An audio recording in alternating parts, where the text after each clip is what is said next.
নমস্কার। Baahubali, RRR, KGF এদেরকে টেক্কা দেওয়ার মতো সিনেমা কিন্তু একটা বাজারে চলে এসছে।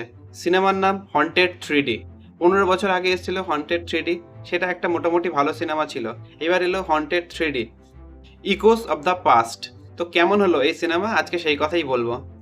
গল্পের মুখ্য চরিত্রে আছে মিমো। আর গল্পের প্লট নিয়ে যদি বলি, মিমো একজন ফিল্ম ডিরেক্টর।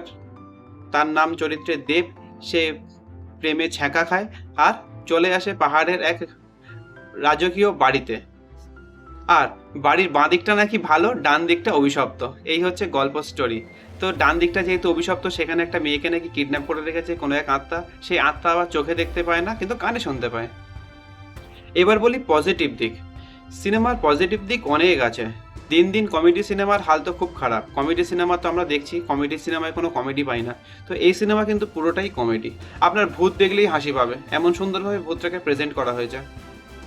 এই রে, আমি তো পজিটিভ বলতে গিয়ে নেগেটিভ বলে ফেললাম।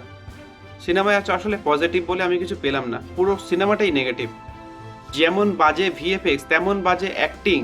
আর লোকেশন বলে তো কিছু নেই, পুরো পুরো শুটিংটাই হয়েছে একটা স্টুডিওর মধ্যে। তো লোকেশন আমি কি বলবো ভালো। আর এত জঘন্যভাবে ভূতকে প্রেজেন্ট করা হয়েছে, ভূতেরা যদি জানতে পারে বোধহয় ভাটকে মেরেই ফেলবে। প্রত্যেকটা সিনকে এআই দিয়ে তৈরি করা হয়েছে, সিজিআই খুব বাজে। আমার মনে হয় সিনেমার বাজেট 1000 টাকাও নয়। আজ থেকে 50 বছর আগেও মনে হয় যে ব্ল্যাক অ্যান্ড হোয়াইট সিনেমাগুলো হতো, তারও বোধহয় ভিজুয়াল এর থেকে সুন্দর ছিল।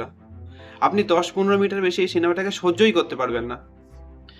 যাই হোক, সিনেমাটা যদি আপনারা দেখেন, আপনাদের দায়িত্বে দেখবেন।